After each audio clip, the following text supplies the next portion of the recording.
ETF index mutual funds నేర్చుకుని stock మార్కెట్లో రాణించాలనుకుంటున్నారా? వెంటనే ఈ నెంబర్కి కాల్ చేయండి.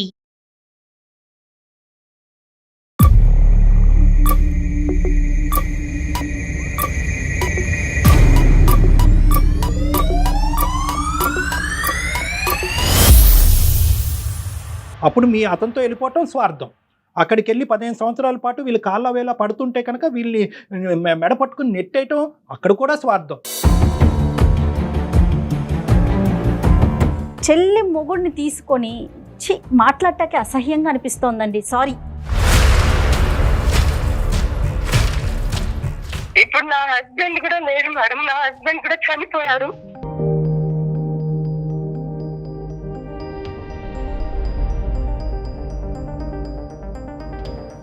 ఒక ప్రమాదంలో చనిపోయారు.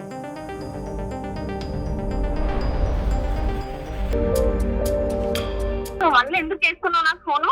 లేదు, నీతో ఒక్కసారి మాట్లాడాలి. ఒక్కసారి కాదు, అసలు నువ్వు నాతో మాట్లాడేది, నువ్వు నీతో మాట్లాడాలనుకోలేదు. అసలు నా పిల్ల ఎన్నో సార్లు అడిగింది, మమ్మీ డాడీ ఎక్కడ, డాడీ ఎక్కడ అని. ఏం చెప్పుకోలేకపోయాను సార్ నేను.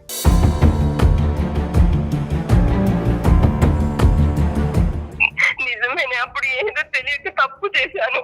తెలియక కాదు, తెలిసే చేసినావు. తెలియక కాదు, ఆ విషయం తెలిసే చేసినావు. చెల్ల భర్త నీకు తెలియదా? నీకు అన్ని తెలియదా? ఏం తెలియదా? నీ చెల్లకు కూతురు ఉందని తెలియదా? ఏం తెలియదని నువ్వు చేసినావు.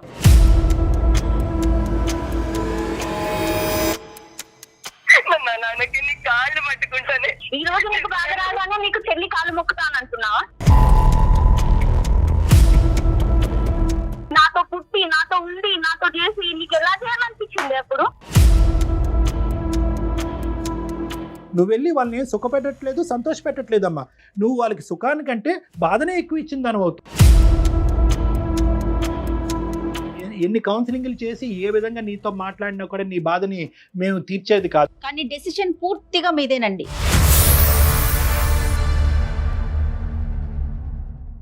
అందమైన జీవితం సమర్పిస్తున్న వారు 49 అంటే సంతోషం, 49 అంటే సంతానం. తన మాట మీద కాల్ చేయాలని కాదు, ఆ అమ్మాయి మనసులో ఉన్న బాధను కూడా ఏదన్నా మనం తొలగించే ప్రయత్నం చేస్తామేమో అనే ఒక ఆశతో కాల్ చేద్దామండి. భాగ్యలక్ష్మి గారు, మీ సిస్టర్ నెంబర్ ఉంటే ఒకసారి కాన్ఫరెన్స్ లోకి తీసుకుంటారా? Okay madam. The person you are speaking with has put your call on hold. Please stay on the line. Hello. Hello hello hello Chennai, నువ్వు నాకు ఎందుకు ఫోన్ చేసావు? నీకు చెప్పాను కదా నాకు ఫోన్ చెయ్యొద్దు అని. అలా నీకు ఫోన్ చెయ్యొద్దు అని చెప్పినాను కదా, నువ్వు మళ్ళీ ఎందుకు చేసుకున్నావు నాకు ఫోను? లేదు, నీకు ఒక్కసారి మాట్లాడాలి. ఒక్కసారి కాదు, అసలు నువ్వు నాతో మాట్లాడేది, నువ్వు నీతో మాట్లాడాలనుకోలేదు అసలు. ప్లీజ్ చెల్లి, నేను మాట్లాడలేదు. క్షమించు, నీ కాళ్ళు పట్టుకుని బట్టి. ఇప్పుడు క్షమించాలంటే నన్ను ఇన్ని రోజులు నేను నిన్ను క్షమించమన్నప్పుడు నువ్వు క్షమించకుండా నువ్వు ఎట్లా చేసినావో నీకు అప్పుడు అర్థం కాలేదు. ఇప్పుడు వచ్చి నన్ను క్షమించమంటే నేను ఎందుకు క్షమిస్తాను? నేను క్షమించను. నిజమేనే, అప్పుడు ఏదో తెలియక తప్పు చేశాను. తెలియక కాదు, తెలిసే చేసినావు. తెలియక కాదు, ఆ విషయం తెలిసే చేసినావు. చెల్ల భర్త నీకు తెలియదా? నీకు అన్ని తెలియదా? ఏం తెలియదా? నీ చెల్లకు కూతురు ఉందని తెలియదా? ఏం తెలియదని నువ్వు చేసినావు. తెలిసే చేసినావు నువ్వు. లేదు, ఏదో తప్పు చేశాను, నన్ను క్షమించు. ఈ రోజు నన్ను క్షమించంటే నేను ఎంత బాధపడ్డాను, ఎంత బాధపడ్డా, నేను ఎంత ఏడ్చుకున్నా, నేను ఎంత బాధపడ్డా నీకు అసలు కనిపించలేదా? ఈ రోజు నీకు బాధ రాగానే నీకు చెల్లి కాళ్ళు మొక్కుతానంటున్నావా? మరి అప్పుడు నీకు బాధ అనిపించలేదా? ఇచ్చాడు, అందుకే దేవుడు నాకు శిక్ష ఇచ్చాడు. దేవుడు ఇస్తాడు. ఒక్కరిని బాధ పెట్టినప్పుడు దేవుడు శిక్ష ఇవ్వకుండా ఉండదు, తప్పకుండా శిక్షిస్తాడు. చిన్న పిల్ల తండ్రి లేని పిల్లని చేసినావు కదా నన్ను. ఆడపిల్లని నువ్వు ఒక తండ్రి లేని పిల్లని చేసినావు. నేను పిల్లని పెట్టుకొని నేను ఎట్లా బతికినా?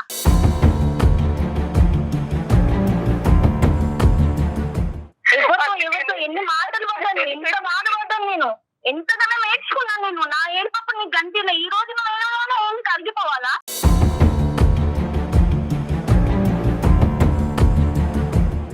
ఈ రోజు నువ్వు ఏడ్చి కాలు మొక్కుతానగా నేను కరిగిపోవాలా?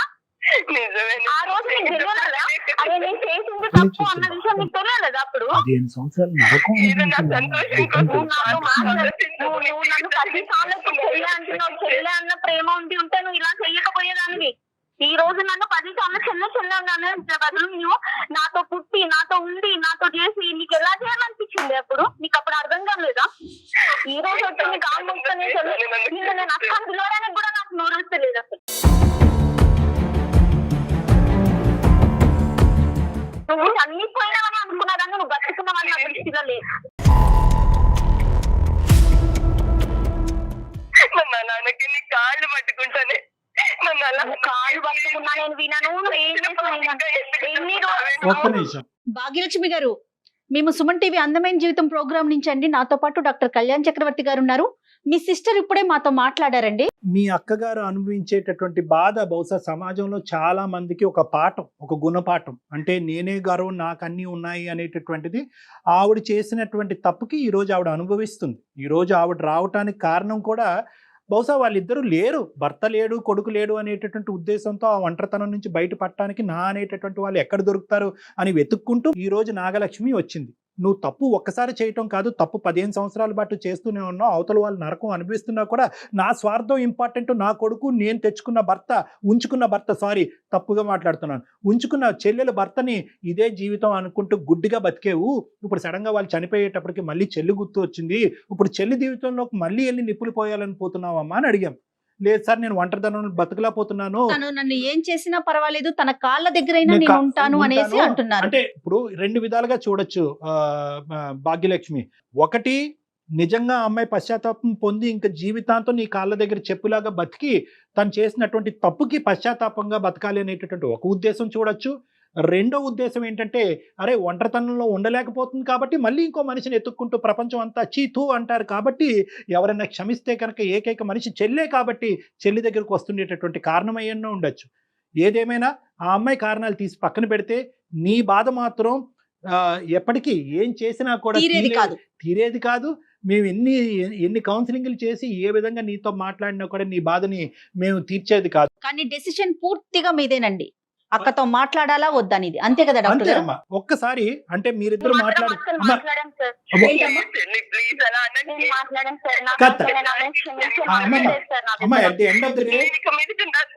మీ చెల్లెలైనటువంటి మీ భాగ్యలక్ష్మి ఏమనుకుంటుంది అనేటటువంటి దాన్ని బట్టి మనం ఇంకా ఆలోచించాలి. భాగ్య, మీరు చెప్పండి. ఓకే, నువ్వు క్షమించవమ్మా. ఒక్క పాయింట్ నాకు చెప్పమ్మా. ఒక్క నిమిషం భాగ్యలక్ష్మి, ఒక్క నిమిషం నాన్న. ఈ 15 సంవత్సరాల పాటు నీ బిడ్డను ఎలా పెంచుకుంటూ ఒంటి చేతి మీద ఇంకో పెళ్లి చేసుకోకుండా మీ అక్క నడిచినటువంటి దారిలో నడవకుండా గౌరవప్రదంగా నీ కూతురుని ఎలా పెంచుకున్నావు, నువ్వు పడినటువంటి బాధ మా ప్రేక్షకుల గురించి మా గురించి ఒక 2 నిమిషాల్లో చెప్పమ్మా. సార్, నేను ఎంతో నరకం అనుభవించినాను సార్. ఎంత అంటే చిన్న పిల్ల 3 ఏళ్ళ పిల్లలు చేసి వెళ్ళిపోయాను సార్. నేను అక్కడి నుండి నేను మళ్ళీ అమ్మ వాళ్ళు ఎంతగానో చెప్పినా గానీ ఏం చెప్పినా నేను ఎవ్వరు మాట వినకుండా బయటికి వెళ్ళకుండా అమ్మ వాళ్ళ దగ్గరే ఉండిపోయాను సార్. అమ్మ వాళ్ళతోనే ఉన్నాను సార్ నేను. ఎందుకంటే బయటికి వెళ్ళిపోతే నా పిల్లలు కూడా ఇదైపోతాను, నేను ఇదైపోతాను, ఒంటరి వాళ్ళం అయిపోతాం, మేము మాకు ఎవరు చూడలేదని మా మమ్మీ వాళ్ళతో వాళ్ళే ఉండిపోయాం.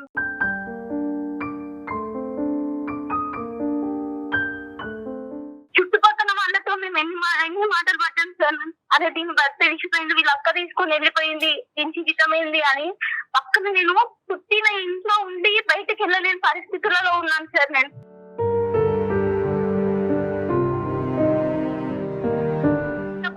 వచ్చినా కానీ వాళ్ళు చెప్పారు పాపంలో భర్త చేసి వెళ్ళిపోయిండు అని.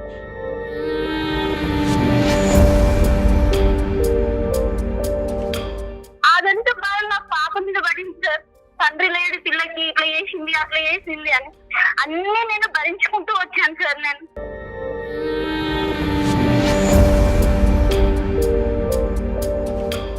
పాప ఏం చేస్తుంది? పాప ఏం చదువుతుంది? ఇప్పుడు పాప ఇంటర్ చదువుతున్నాం. Very good. అది కదమ్మా, నీకు ఎక్కడ అనిపించలేదమ్మా ఆల్రెడీ భర్త ఉన్నటువంటి ఒక అక్కే ఇంకో భర్తతో వెళ్ళిపోయింది కదా, మరి ఏ భర్త లేని నేను ఇంకో భర్తను ఎందుకు పెళ్లి చేసుకోలేదు, ఇంకో మగాడిని ఎందుకు పెళ్లి చేసుకోలేదు అనేది నీ ఒత్తిడి నీ మీద రాలేదా? ఎప్పుడు అలా ఆలోచించలేదా నువ్వు? వచ్చింది సార్, అమ్మ వాళ్ళు చేసుకోమని చెప్పారు. నేను ఇంకా చేసుకోనని దేవుడిచ్చిన వారు అనేది అదృష్టాన్ని వాళ్ళ వేరే వాళ్ళు తీసుకున్నప్పుడు చిన్న వయసు కదా అనేది. అంటే 24 సంవత్సరాల వయసు అప్పటి నుంచి ఒక భరించలేనటువంటి ఒంటరితనం, పెళ్లి కానటువంటి పెళ్లి, ఉన్న భర్త వెళ్ళిపోయాడు, అక్క మోసం చేసింది. నిజంగా ఒంటరితనం అంటే ఈ అమ్మాయిది ఒంటరితనం. అంటే బయటకు కూడా వెళ్ళలేని పరిస్థితి కదా డాక్టర్ గారు. ఒకటమ్మా, మనం ఒక కంక్లూజన్కి రావాలి అంటే కనుక ఈ అంశం మీద మొత్తం బంతి నీ కోర్టులోనే ఉంది. అవును. నువ్వు కావాలి అని అనుకుంటే నిజంగా మీ అక్కను ఇంకొకసారి అవకాశం ఇచ్చి నమ్మేటటువంటి అవకాశాన్ని ఇస్తే మీ అక్క వచ్చి నీతో పాటు ఉండటానికి తను రెడీగా ఉంది. ఏ కారణం చేత తను వచ్చి ఉండాలి అని అనుకుంటుంది అన్నది ఎవరికి అర్థం కానటువంటి అంశం. ఎందుకంటే ఒంటరితనం అని అంటుంది. మరి ఇప్పుడు వరకు వద్దనుకున్న చెల్లి ఇప్పుడు ఎందుకు గుర్తొచ్చిందని అందరూ అడుగుతారు. నెంబర్ 1. లేదు, తను చేసినటువంటి పాపం పనులకి పశ్చాత్తాపంగా ఏదో విధంగా నీకు ఏదో ఒకటి ఇవ్వాలి అనే ఉద్దేశంతో వచ్చి నీతో ఉండాలి అని అనుకుంటుంది. ఆ అమ్మాయి ఇస్తాదా తీసుకుపోతాదా అనే ఆలోచన నువ్వు చేసుకోవాలి. సార్ నేనైతే ఇవ్వను సార్. నేను ఎంతగానం నేను బయటికి వెళ్ళాలంటే నాతో వాళ్ళు వాళ్ళు భర్తతో ఇంటికి వచ్చినప్పుడు వాళ్ళు పండగలకి ఇంటికి వచ్చినప్పుడు నేను బయటికి వెళ్ళలేని పరిస్థితి సార్. నేను ఎంత ఫ్రెండ్ గా ఉండేనో వాళ్ళతో మాట్లాడాలనుకుంటే కూడా నేను మాట్లాడకపోయేదాన్ని. వాళ్ళ భర్తకు నా గురించి చెప్పేది. అలాంటి పరిస్థితి అలాంటిది అంతగా నేను అనుభవించుకుంటూ వచ్చినాను. నా పిల్లకి తండ్రి నా పిల్ల ఎన్నో సార్లు అడిగింది, మమ్మీ డాడీ ఎక్కడ అని. ఏం చెప్పుకోలేకపోయాను సార్. వస్తాడమ్మా చనిపోయినా చెప్పలేను, ఏం చెప్పలేక నేను వస్తాడమ్మా అనుకుంటానే చెప్పుకుంటూ వచ్చాను సార్.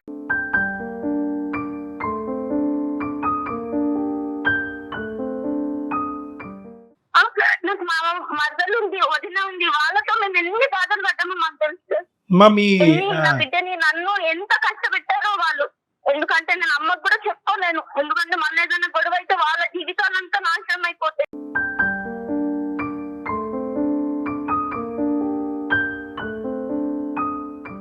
తండ్రి చనిపోయినప్పుడు పాప వెళ్ళిందా వెళ్ళలేదా చెప్పారు? అసలు మీకు వార్త వచ్చిందా అతను చనిపోయాడని? వచ్చింది సార్, మేము వెళ్ళలేదు సార్. సో పాప అయితే ఇప్పటికీ నాన్న ఉన్నాడనే అనుకుంటుంది. అవును సార్. ఇప్పుడు ఈవిడ వచ్చి ఇక్కడ మీ ఇంట్లో ఉంటే కనుక సమాజానికి అదిగో భర్తను ఎత్తుకెళ్ళిపోయినటువంటి అక్కని మళ్ళీ ఇంట్లో వచ్చి కూర్చోబెడుతుందనే భావన సమాజం అందరికీ వెళ్తాదేమోగా. వెళ్తుంది సార్. మళ్ళీ ఇప్పటికే అవమానపడ్డ నువ్వు ఇంకా చిన్న పిల్ల, ఇప్పుడు పిల్ల పెరిగి పెద్దదయింది, కాలేజీ చదువుతున్న పిల్ల కదా డాక్టర్ గారు. ఏమంటారు భాగ్య మీరు? మేడం నేను మాత్రం రానివ్వంటాను. తను వస్తే వద్దు నాకు. నేను మాత్రం ఇంటికి రానివ్వంటాను. వాళ్ళిద్దరు మాట్లాడమని నేను రానివ్వంటాను. ఒకసారి నన్ను ఆలోచించి మన పాత్ర ఏం ఇద్దరం లేదు. కలిసి పెరిగాం కదా, మాట్లాడిన please తప్పు. ఒక్కసారి ఆలోచించి చాలా మనం మాట్లాడితే తప్పు అవుతుంది. కలిసి పెరిగామని ఇప్పుడు తెలుస్తుందా నీకు? నీవు నా భర్తను తీసుకుపోయినప్పుడు నీకు తెలియలేదా? మరి నా చెల్లె భర్త మేమిద్దరం కలిసి పెరిగినాం, నా చెల్లె భర్త ఇలా ఎందుకు నేను చెయ్యాలి అని చెప్పి నీకు అప్పుడు తెలియలేదా? నీకు ఇప్పుడు తెలుస్తుందా ఇద్దరం కలిసి పెరిగామని? నన్ను క్షమించవే. అప్పుడు చేసిన తప్పుకి ఇప్పుడు పశ్చాత్తాపడుతున్నాను. నన్ను క్షమించవే. నేను మాత్రం నేను పశ్చాత్తాపం ముందు నీ పశ్చాత్తాపం చాలా తక్కువ. నువ్వు ఇప్పుడు పడుతున్నావు, నేను 15 ఏళ్ల నుండి పడుకుంటూ వస్తున్నాను. నువ్వు పడే పశ్చాత్తాపం ఇప్పుడు. మీ అమ్మగారు నాన్నగారి దగ్గరికి వెళ్ళి ఉండే అవకాశం ఉందా? అమ్మ నాన్న ఇంకా బతికే ఉన్నారా? ఉన్నారు సార్, కానీ వాళ్ళు రాణిస్తే కనుక వాళ్ళ దగ్గర వెళ్ళి ఉండొచ్చుగా. ఈవిడ లైఫ్ డిస్టర్బ్ చేయటం ఎందుకు? ఏనా వీళ్ళు ముగ్గురు కలిసే ముగ్గురు కలిసి ఉంటున్నారు, చెల్లిను. మరి వాళ్ళిద్దరు ఈ అమ్మాయికి ఎవరు లేరు కదండి. ఓకే అర్థమైందమ్మా, అర్థమైంది. భాగ్యలక్ష్మి మీరేం చెప్తారో చెప్పండి ఒక్కసారి. ఏం లేదు మేడం, తను మాత్రం మా ఇంటికి రావద్దు. మా అమ్మ నాన్న కావాలంటే తను తీసుకెళ్లి ఉంటా అంటే ఉండనివ్వండి. మా అమ్మ నాన్న తీసుకెళ్లి ఉంటా అంటే ఉండనివ్వండి. అంతేగాని తను మాత్రం మా ఇంటికి రావద్దు. తనతో పాటు నేను ఇంట్లో ఉండను. ఈ పాటికి అమ్మ నాన్నతో మాట్లాడి ఉంటావు కదా, అమ్మ నాన్న ఉద్దేశం ఏమై ఉంటుంది ఇందులో? ఒప్పుకుంటారా? క్షమిస్తారా? అమ్మ నాన్న కూతురే కదా సార్, వాళ్ళు వెళ్తానని అంటున్నారు సార్. పోన్లే అమ్మా. ఓకే వాళ్ళు వెళ్తాను అంటే వాళ్ళకి ఇష్టం ఉండి అయిపోయింది కదా అంటే కూడా. నిజంగా దేవుళ్ళు అమ్మా మీ అమ్మ నాన్న మాత్రం. నిజంగా అంటే ఒక ఆడపిల్ల అంటే ఎంతకన్నా కన్నబిడ్డని ఏం చేసిన బిడ్డే కదా కళ్యాణ్జీ, అది అలా ఆలోచిస్తారు కదా తల్లిదండ్రులు. అమ్మ నాన్న వెళ్ళేటట్టయితే ఏమంటావు నాన్న? వెళ్ళనివ్వండి సార్, అమ్మ నాన్న వెళ్తా అంటే వెళ్ళనివ్వండి, కానీ తను మాత్రం ఇంటికి రావద్దు.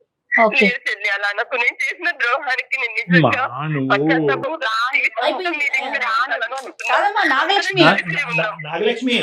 నాగలక్ష్మి నీకు అట్లీస్ట్ నిన్ను కరుణించి నిన్ను మళ్ళీ స్వీకరించేటటువంటి తల్లిదండ్రులు నీకు ఉండటం అనేది అదృష్టం. ఈ రోజు నువ్వు గొప్పగా చెప్పుకోవాల్సింది ఏంటంటే భాగ్య నా దగ్గరే ఉండాలి, నేను ఒంటరిదాన్ని అని చెప్పి తల్లిదండ్రుల గురించి పోరాడట్లే.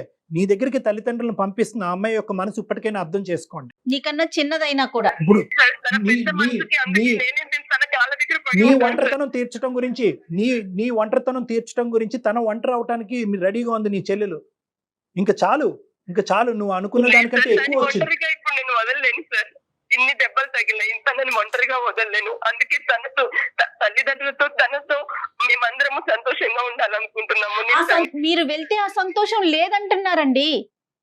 మీరు అర్థం చేసుకోలేకపోతున్నారు నాగలక్ష్మి. మీరు వెళ్తే ఆ సంతోషం తనకు ఉండదంటోంది. ఇప్పుడు ఆ మీరేమనుకుంటున్నారు కొద్దిపాటి సంతోషం కూడా తను మిస్ అవుతోంది. మీరేమనుకుంటున్నారు ఇప్పుడు తన ఆ కాళ్ళ అమ్మాయి మీద పడి నేను బ్రతిమలాడుతాను అది మేడం. కాదమ్మా. తన కాళ్ళు పట్టుకుంటాను మేడం, నాకంటే నువ్వు చిన్నదైనా. నువ్వు కాళ్ళ మీద పడి బతిమాలుకుంటావు, ఆ అమ్మాయి నిన్ను క్షమిస్తుంది. కానీ ఇప్పుడు జరగబోయేటటువంటి నష్టాలు ఏంటి? సమాజంలో ఇంకా పరువు పోతుంది, భర్తను పిల్ల పట్టుకె పెద్దదవుతోంది. పిల్ల పెద్దదవుతుంది, రకరకాల ప్రశ్నలు వస్తాయి. నాన్నేడి అని చెప్పి ఆ పిల్ల అడుగుతుంది, నాన్న బతికలేడమ్మా చచ్చిపోయాడు అనేటటువంటి వార్త ఈ రోజు కాకపోతే రేపు ఈ అమ్మాయి నోట్లోంచి కానీ నీ నోట్లోంచి కానీ వస్తుంది. ఆ అమ్మాయి చూడకుండానే నా తండ్రిని పోగొట్టుకున్నాను అని చెప్పి ఆ అమ్మాయి మనసు విరిగిపోతుంది. సమాజం ఏమొచ్చి ఇప్పటి వరకు గౌరవంగానే బతుకుతున్నావు కదా, భర్తను పట్టుకెళ్ళిపోయిన అక్కను మళ్ళీ పక్కన ఎందుకు పెట్టుకున్నావు, ఈసారి పిల్లను కూడా పట్టుకెళ్ళిపోద్దని సమాజం అంటది. సో ఇలాంటి రకరకాల ప్రశ్నలు రావటం వల్ల నువ్వు వెళ్ళి వాళ్ళని సుఖపెట్టట్లేదు, సంతోష పెట్టట్లేదమ్మా. కేవలం నువ్వు పశ్చాత్తాపం పొందుతున్నావు, నీ పశ్చాత్తాపానికి ఒక సమాధానం కావాలని అనుకుంటున్నావు కాబట్టి ఈ అమ్మాయి కాళ్ళ దగ్గర వచ్చి ఉంటున్నాను అంటున్నావు కాబట్టి. కానీ ఇక్కడ జరిగేది ఏంటంటే నువ్వు వాళ్ళకి సుఖానికంటే బాధనే ఎక్కువ ఇచ్చింది అని అవుతుంది. వెళ్ళటం వల్ల ఇంకా ట్రబుల్స్ పెరిగే అవకాశం ఎక్కువ ఉంది కదా. ఒకసారి ఆలోచించుకోండి. మీరు మీరు మీరు emotional గా- ఏదనుకుంటే అది చేసేయటం కాదు కదా. అది కాదు, ఇప్పుడు ఆ అమ్మాయి సుఖంగా ఉండాలనుకుంటున్నావా మీ చెల్లెలు? ఒకే మాట అమ్మా, మీ చెల్లెలు తన కూతురు సంతోషంగా ఉండాలని. Yes, Yes. సుఖంగా ఉండాలి అంటే నువ్వు మీ అమ్మాయిల దగ్గర ఉండు, ఆ అమ్మాయి ఆ బిడ్డతో పాటు బతుకు. ఎస్, వాళ్ళు అటు ఇటు తిరుగుతూ ఉంటారు. మీ చెల్లి దగ్గరికి మీ దగ్గరికి అటు ఇటు తిరిగి ఇద్దరిని చూసుకుంటూ ఉంటారు తల్లిదండ్రులు కాబట్టి. ఓకేనమ్మా? Okay okay madam. ఓకేనమ్మా. భగవంతుడు ఒక జీవితాన్ని ఇచ్చాడు, దాన్ని సక్రమంగా మలుచుకోవటం అనేది మన చేతుల్లోనే ఉంటుంది. తర్వాత మీరు ఏదైనా మాట్లాడాలనుకుంటే ఈ కాల్ అయిపోయిన తర్వాత నేను డాక్టర్ గారి నెంబర్ మీకు ఫార్వర్డ్ చేస్తాను. 1-2 సార్లు డాక్టర్ గారు మీతో మాట్లాడే ప్రయత్నం చేస్తారు. నేనైతే మాత్రం ఏ సొల్యూషన్ చెప్తానని నేనైతే అనుకోలేదమ్మా. నిజంగా ఈరోజు భాగ్యలక్ష్మికి ఇంత పెద్ద మనసు ఉంది కాబట్టి ఈ సమస్యకి ఈ రోజు ఒక పరిష్కారం వచ్చింది. మా వల్ల రాలేదు ఈ పరిష్కారం, కేవలం తన వల్లనే. తన వల్ల వచ్చింది.